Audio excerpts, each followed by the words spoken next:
En aquel momento pasó el Señor, y un viento fuerte y poderoso desgajó la montaña Se está viviendo la mayor catástrofe de la historia de y Bahía. partió las rocas ante el Señor. En los 7 días el mundo ha visto nuevos récords de contagios. Pero el Señor no estaba en el viento. Después del viento hubo un terremoto, Las alarmas sísmicas en la Ciudad de México instantes después. pero el Señor tampoco estaba en el terremoto. Y tras el terremoto hubo un fuego, En una asombrosa derrota, los talibanes se han pero el Señor no estaba en el fuego. Pero después del fuego se oyó un sonido suave y delicado. Al escucharlo, Elías se cubrió la cara con su capa. ¿Y tú, dónde estás buscando al Señor?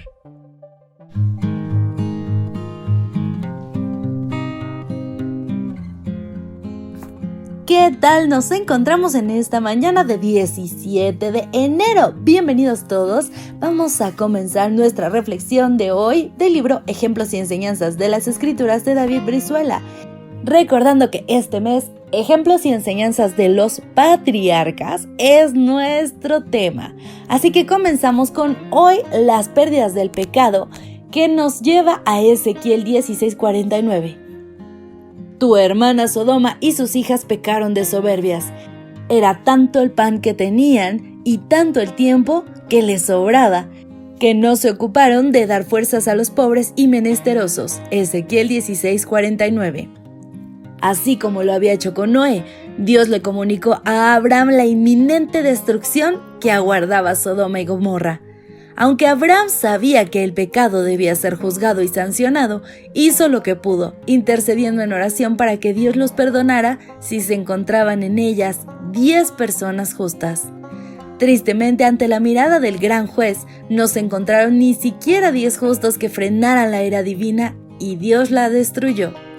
Ezequiel, ampliando el relato del Génesis, agrega: tu hermana Sodoma y sus hijas pecaron de soberbias. Era tanto el pan que tenían y tanto el tiempo que les sobraba que no se ocuparon de dar fuerza a los pobres y menesterosos.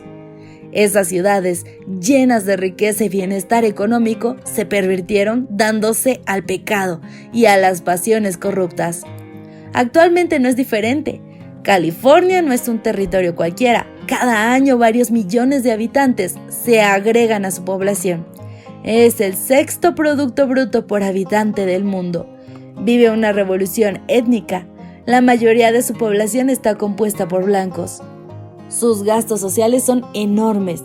Se gasta más de $1 billón, es decir, $1,000 millones en la construcción de prisiones. 2 billones, es decir, $2,000 millones en hacerlas funcionar. Y mucho dinero para tratar el alcoholismo, el abuso de drogas, el embarazo adolescente, el abuso de menores, la deserción escolar y la dependencia del welfare o asistencia social. Esto lo dice Thomas Abraham en La Empresa de Vivir, página 385. ¿Cuánto daño produce el pecado cuando se le da lugar?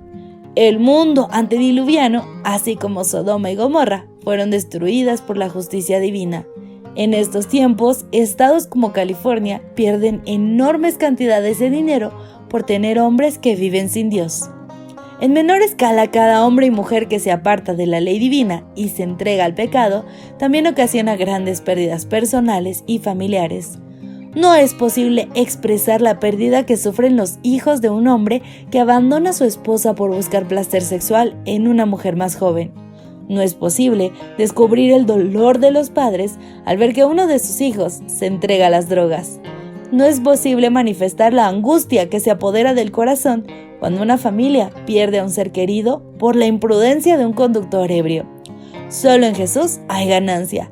Solo en Jesús hay solución para el problema del pecado y es posible obtenerla obedeciendo su santa ley. Espero que podamos reflexionar en estas enseñanzas, porque hay sabiduría en ellas. El mundo, cada vez más corrupto, cada vez más enfocado al placer, busca diversiones por encima de la moral, de toda regla y de toda ley. Ese es el camino que sigue el pecado.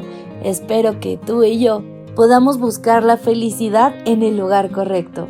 ¿Y tú, dónde estás buscando a Dios?